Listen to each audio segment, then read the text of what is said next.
کیسے خود سر زہریلے سانپ مستی پر آئے قاتل کی طرح للکار رہا ہے، کیسے راستہ روکنے والے بدماشوں کی طرح بار بار انفرادی مقابلے کے لیے للکار رہا ہے۔ امیر، مجھے اجازت دیں کہ میں اس کی ہیبت اور جلال کو تشنگی کے خشک پہلو میں تبدیل کر دوں۔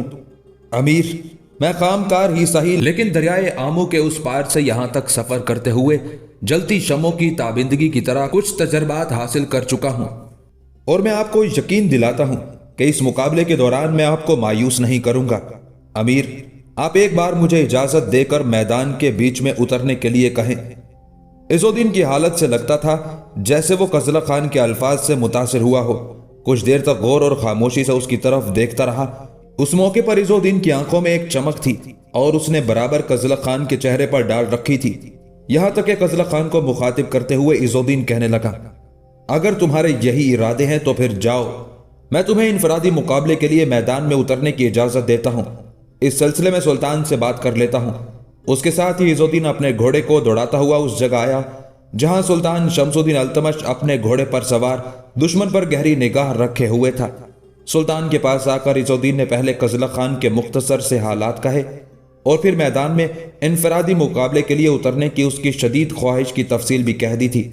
اس پر سلطان شمس الدین التمش نے بھی اپنی تمانیت کا اظہار کر دیا تھا۔ اس کے بعد عزالدین پھر اپنے حصے کے لشکر کے سامنے جا کھڑا ہوا تھا۔ میدان میں اترتے ہوئے اور اپنے گھوڑے کو آگے بڑھاتے ہوئے قزلہ خان مدھم سی آواز میں کہتا جا رہا تھا، اے اللہ، اس سنسان ساگر، اس افسوں بھرے دشت و دمن، اس اونگتے آسمان، اس سوتی زمین میں تو ہی سحر پھونکتا ہے۔ اے اللہ، تیرے ہی حکم سے کوہستانوں کے جگر شخ سمندر کا سینہ چیرتی اور ہر شے کو زمانے کی دھول میں اڑاتی وحشی تیز ہواؤں کا نزول کرتا ہے۔ اے اللہ، تو ہی اپنے بندوں کو دل گرفتہ انحطاط، دل خراش صداؤں، جسموں سے اٹھتی اذیتوں اور حقارت کے تان کا نشانہ بنانے والے طوفانوں سے محفوظ رکھتا ہے۔ اے خالق مہربان، انفرادی مقابلے کے لیے میدان میں اترنے والا تہذیب کے کالے سرطان، بدترین بے جہت آفت جان، بھوکی خون خوار جبلتوں اور غم کے چڑھتے صحاب کی طرح انفرادی مقابلے کا منتظر ہے۔ اے اللہ، اس کے مقابلے میں مجھے کامیاب اور کامران رکھنا۔ اے اللہ، دشمن کے مقابلے میں ان انجانے کارزار قضا میں مجھے سیسا و پتھر سی داستان بنا کے رکھنا۔ اے اللہ، میری نظر کی بستیوں میں اشک ندامت، میرے دل کی وادیوں میں انکساری، میرے لہو کی روانگی میں تیرے نام کے سوا کچھ نہیں ہے۔ اے اللہ، میں گنہگار سہی، تیرے سامنے اپنی نیکیوں کی شرازہ بندی کرنے کے لیے میرے پاس کچھ نہیں، بس مجھے فخر ہے تو اس بات کا کہ اے اللہ، میں نے بہت گناہ کیے ہوں گے، لیکن اے کائنات کے مالک، آج تک تیری ذات کے ساتھ کسی کو شریک نہیں ٹھہرایا۔ اے اللہ، اسی جذبے کے تحت، اسی جذبے کے صدقے میں اے اللہ، اپنی وحدت کے طفیل ہی مجھے ہمت دے کہ میں اس رزمگاہ میں سرعام اپنے مد مقابل پر قابو پانے میں کامیاب ہو جاؤں۔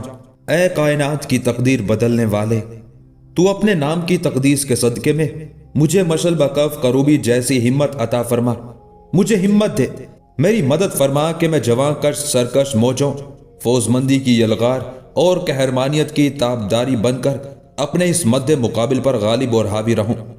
اپنے گھوڑے کو بھگاتا ہوا قزلہ خان جب اپنے مد مقابل کے قریب پہنچ گیا، اپنے گھوڑے کو روکا، تب اس نے قزلہ خان کو مخاطب کیا، مجھ سے مقابلہ کرنے کے لیے آنے والے پہلے اپنا نام کہہ، اس کے بعد میں اپنا نام کہوں گا۔ جواب میں قزلہ خان کہنے لگا، میرا نام قزلہ خان ہے۔ اس پر اس نے ایک مکروہ اور بھیانک کہا لگایا، کہنے لگا، میرا نام بھیم راج ہے۔ تمہاری آواز بتاتی ہے کہ تم عمر کے بڑے نہیں ہو، نو عمر ہو، لہٰذا یقیناً ناتجربہ کار بھی ہوگے۔ آخر کس نے تمہیں موت کا ایندھن بنانے کے لیے یوں زبردستی میدان کی طرف دھکیل دیا ہے؟ اپنے دائیں ہاتھ میں تلوار اور بائیں ہاتھ میں ڈھال لگاتے ہوئے قزلہ خان کہنے لگا، پہلے تو کہہ، تجھے کس نے اس میدان میں موت کا لقمہ بننے کے لیے دھکیل دیا ہے؟ اس پر بھیم راج نے اپنے دائیں ہاتھ میں اپنا گرز، بائیں ہاتھ میں ڈھال سنبھالی اور کہنے لگا، میں تو اپنی مرضی، اپنی خوشی سے اس میدان میں اترا ہوں۔ میں چاہتا تھا کہ کوئی سورما میرے مقابل آئے، اس لیے کہ کچھ عرصے سے کسی سورما، کسی مد مقابل نے میرے گرز کا وار برداشت نہیں کیا۔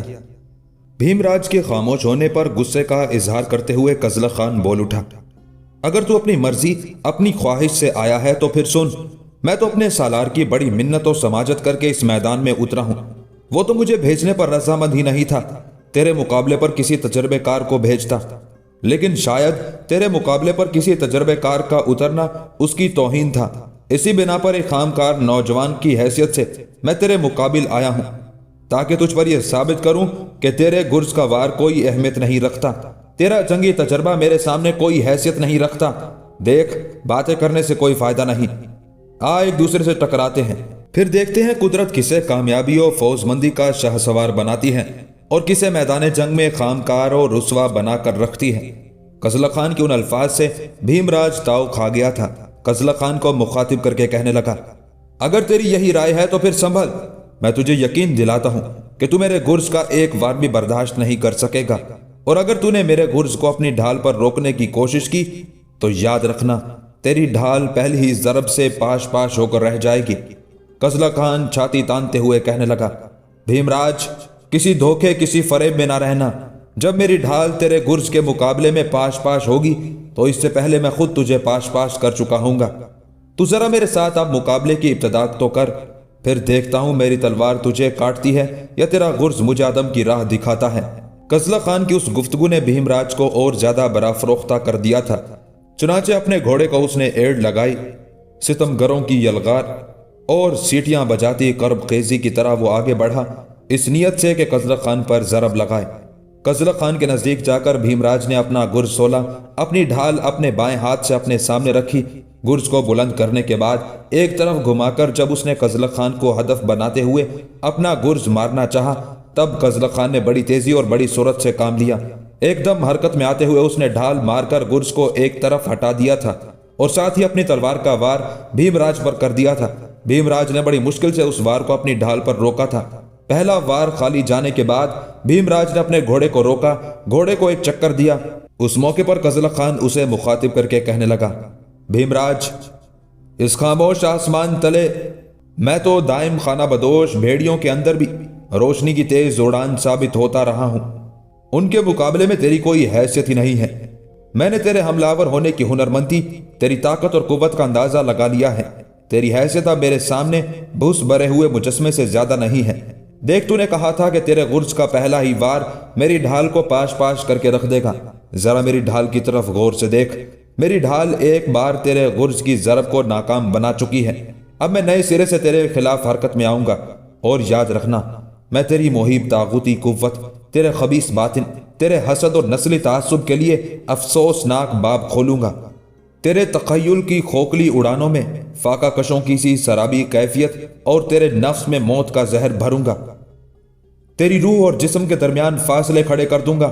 بھیم راج، تو نے مجھے اپنے سامنے نو عمر خیال کیا تھا، اب دیکھنا یہ نو عمر کیسے تیری امیدوں کو لہو لہو، تیری آرزوؤں کو شکستہ کرتا ہے، تیرے احساسات کو کیسے صلیب کا کرب اور تیرے لیے کیسی ہر گھڑی قیامت، ہر لمحہ جبر کا بناتا ہے۔ بھیم راج، اس انفرادی مقابلے میں میں تو تیرے بدن کی دھجیاں اڑاؤں گا۔ اس کے ساتھ ہی بڑے زوردار انداز میں قزلہ خان نے تکبیر بلند کی، اس کے بعد اس نے اپنے گھوڑے کو ایڑ لگائی، پھر وہ دھول اڑاتے بربادی کے جھکڑوں اور زندگی کی حرارت مفقود کرتی آتشی برسات لاوے کی صورت میں حرکت کرتے فنا پھیلاتے بغلوں کی برہمی کی طرح حملہ آور ہو گیا تھا۔ اس موقع پر بھیم راج نے کئی بار قزلہ خان کے سر اور اس کے بدن کے دوسرے حصوں کو اپنے گرز کا نشانہ بنانا چاہا، لیکن ہر بار بڑی مہارت اور بڑی ہنرمندی سے قزلہ خان اپنا دفاع کر جاتا تھا۔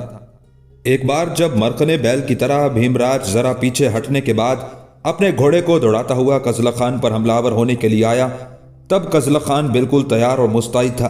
ماہرانہ انداز میں اپنی ڈھال مارتے ہوئے قزلہ خان نے بھیم راج کے گرز کو ایک طرف ہٹایا، پھر اس نے بڑی سرعت کے ساتھ اپنے گھوڑے کو موڑتے ہوئے بھیم راج کے پیچھے لگایا، اور اسی لمحے اپنے گھوڑے سے جست لگاتے ہوئے وہ بھیم راج کے پیچھے اس کے گھوڑے پر بیٹھ گیا تھا۔ بھیم راج کو قزلہ خان نے اپنے دونوں بازوؤں میں دبوچتے ہوئے زور لگاتے ہوئے اسے گھوڑے سے نیچے گرا دیا تھا۔ نیچے گرتے ہوئے بھیم راج نے اپنے گرز پر اپنی گرفت مضبوط رکھی، دوسری طرف قزلہ خان بھی بڑا چوکنا تھا۔ قزلہ خان نے بھیم راج کے اس ہاتھ پر تلوار کا دستہ مارا جس سے اس نے گرز پکڑ رکھا تھا، ضرب پڑنے سے بھیم راج کی گرفت ڈھیلی پڑ گئی اور قزلہ خان نے اس سے اس کا گرز چھین لیا۔ یہ صورتحال یقیناً بھیم راج کے لیے بڑی پریشان کن تھی۔ اتنی دیر تک قزلہ خان نے اپنی تلوار میان میں کر لی تھی۔ اب اس کے ایک ہاتھ میں ڈھال اور دوسرے ہاتھ میں بھیم راج کا گرز تھا۔ اس صورتحال نے بھیم راج کا رنگ پیلا کر دیا تھا۔ اب قزلہ خان اپنے دائیں ہاتھ میں بھیم راج کے گرز کو تول رہا تھا۔ پھر اس نے بھیم راج کو مخاطب کیا، بھیم راج، یہی وہ گرز ہے جس سے تو مجھے دھمکی دیتا تھا کہ اس سے تو میری ڈھال کو پاش پاش کر دے گا۔ بھیم راج، اس وقت میری ڈھال میرے بائیں ہاتھ میں ہے اور تیرا گرز میرے دائیں ہاتھ میں ہے۔ میری تلوار اس وقت میرے پاس نیام کے اندر ہے۔ بھیم راج، اب تو عدم کو سدھارنے کے لیے تیار ہو جا۔ بھیم راج کپ کپانے لگا تھا۔ رنگ اس کا پہلے ہی ہلدی ہو چکا تھا۔ اچانک اسے کوئی خیال گزرا اور مڑتے ہوئے اس نے میدان جنگ سے بھاگنا چاہا، لیکن اب ایسا ممکن نہیں تھا۔ قزلہ خان اس کے پیچھے لپکا۔ گرز گھما کر جب اس نے بھیم راج کی کمر پر مارا تو بھیم راج ایک بار فضا میں بلند ہوتے ہوئے بڑی کرب خیزی میں زمین پر گرا تھا۔ اس کے بعد قزلہ خان آگے بڑھا اور گرز کی دوسری ضرب سے اس نے بھیم راج کا قصہ تمام کر کے رکھ دیا تھا۔ پھر قزلہ خان مڑا۔ بھیم راج کا گرز اس نے ایک گھوڑے کی زین سے باندھا اور اپنے گھوڑے پر سوار ہوا اور بھیم راج کے گھوڑے کی باگ پکڑے وہ اپنے لشکر کی طرف ہو لیا تھا۔ اپنے لشکر کے سامنے قزلہ خان اس جگہ آ کر رکا جہاں عز الدین اپنے حصے کے لشکر کے سامنے تیار اور مستعد کھڑا تھا۔ قزلہ خان نے دیکھا کہ اس موقع پر اس کی طرف دیکھتے ہوئے عز الدین کے چہرے پر شفقت آمیز تبسم اور ایک رحم دلانہ جذبہ تھا۔ قزلہ خان قریب گیا۔ اس موقع پر عز الدین اسے مخاطب کر کے کچھ کہنا ہی چاہتا تھا کہ قزلہ خان بولا اور کہنے لگا، امیر، میں زندگی بھر آپ کا ممنون اور شکر گزار رہوں گا کہ آپ نے مجھے اس انفرادی مقابلے میں حصہ لینے کی اجازت دی۔ امیر، میں نے آپ سے وعدہ کیا تھا کہ آپ کو مایوس نہیں کروں گا۔ یہاں تک کہتے کہتے قزلہ خان کو رک جانا پڑا، اس لیے کہ عز الدین بول اٹھا تھا، تم میری امیدوں سے بھی کہیں آگے نکل گئے ہو۔ اپنی کارگزاری سے تم نے میرا جی خوش کر دیا ہے۔ اس کے بعد عز الدین کے کہنے پر قزلہ خان بھیم راج کے گھوڑے کو لے کر لشکر میں شامل ہو گیا تھا۔ پھر عام جنگ شروع ہوئی اور اس کی ابتدا خود سلطان شمس الدین التمش نے کی تھی۔ چنانچہ سلطان اپنے حصے کے لشکر کے ساتھ حرکت میں آیا اور ظلمتوں کے سیل میں چٹانوں تک کو پاش پاش کر دینے والے موت کے پیغمبر کی طرح حملہ ور ہو گیا تھا۔ سلطان کے ساتھ ہی ساتھ امیر عز الدین نے بھی اپنے کام کی ابتدا کی اور وہ بھی اپنے حصے کے لشکر کے ساتھ وقت کے کرتاس پر سورج کی پھیلتی حدت سے فتح مندی کے حروف لکھتے عناصر کی طرح حملہ ور ہو گیا تھا۔ اس کے ساتھ ہی ساتھ جالور کے راجہ اڑیسہ نے بھی جوابی کارروائی کی اور وہ بھی گمنام راستوں پر کاروانوں کو زیر و زبر کرتی بدی کی خوفناک صداؤں کی طرح حملہ ور ہو گیا تھا۔ سلطان شمس الدین التمش اور جالور کے راجہ اڑیسہ کے درمیان یہ خوفناک تصادم تھا۔ شروع میں راجہ اڑیسہ نے بڑے تیز اور جان لیوا حملے کیے تھے، لیکن جب سلطان التمش اور عز الدین کی طرف سے دباؤ برابر بڑھتا رہا تب راجہ کسی قدر پریشان اور فکر مند ہونے لگا تھا، یہاں تک کہ جب سلطان اور عز الدین دونوں نے مل کر راجہ اڑیسہ کے لشکر کی اگلی صفوں کا خاتمہ کر دیا تب اڑیسہ کو اپنی شکست اور اپنی ناکامی اپنی آنکھوں کے سامنے صاف دکھائی دینے لگی تھی۔ چنانچہ اس نے اپنے لشکر کو سمیٹا، شکست قبول کی اور بھاگ کھڑا ہوا۔ سلطان نے اس کا تعاقب کیا یہاں تک کہ راجہ اپنے مرکزی شہر میں جا کر محصور ہو گیا۔ سلطان نے اس کے مرکزی شہر سے باہر اپنے لشکر کے ساتھ پڑاؤ کر لیا تھا۔ راجہ اڑیسہ میدان جنگ سے بھاگ کر اس نیت سے آیا تھا کہ سلطان اول تو اس کا تعاقب نہیں کرے گا، اگر کرے گا بھی تو چند میل دور تک تاکہ اس کے لشکر کی تعداد کچھ کم کر دے، پھر لوٹ جائے گا، لیکن ایسا نہیں ہوا۔ جب سلطان اس کے مرکزی شہر تک تعاقب کرتا چلایا تب راجہ بڑا فکرمند اور پریشان ہوا۔ راجہ کو یہ بھی خدشات تھے کہ سلطان جو اس کے مرکزی شہر کے قریب آ کر پڑاؤ کر گیا ہے تو چند روز تک اپنے لشکر کو تازہ دم کر کے وہ شہر کا محاصرہ کر لے گا۔ اگر اس نے شہر کے اندر سے کوئی چیز باہر نہ جانے دی اور باہر سے ضرورت کا کوئی سامان اندر نہ جانے دیا تو شہر بزور قوت جلد فتح ہو جائے گا، اور اگر ایسا ہوا تو پھر شہر کے اندر انتقامی انداز کے طور پر قتل عام شروع ہوگا اور اس قتل عام سے خود راجہ اڑیسہ بھی نہ بچ سکے گا۔ ان حالات کو سامنے رکھتے ہوئے جالور کے راجہ اڑیسہ نے سلطان کی اطاعت اور فرما برداری قبول کرنے کا تہیہ کیا۔ چنانچہ اس نے ایک وفد تیار کیا اور صلح کی گفتگو کرنے کے لیے وفد کو اس نے سلطان کی خدمت میں بھیجا۔ جس وقت یہ وفد سلطان کے پڑاؤ میں داخل ہوا اس وقت سلطان شمس الدین التمش عز الدین اور دوسرے سالاروں کے ساتھ بیٹھا شہر کو فتح کرنے سے متعلق گفتگو کر رہا تھا، یہاں تک کہ سلطان کو راجہ اڑیسہ کے وفد کی آمد کی اطلاع کر دی گئی۔ چنانچہ وفد کے اراکین کو سلطان نے اپنے پاس بلا لیا، سب کو اپنے سامنے بٹھایا، پھر سلطان نے انہیں مخاطب کیا، اگر تمہیں تمہارے راجہ اڑیسہ نے بھیجا ہے تو کہو تمہارے آنے کا کیا مقصد ہے۔ اس پر ان قاصدوں میں سے ایک سلطان شمس الدین التمش کو مخاطب کر کے کہنے لگا، سلطان محترم،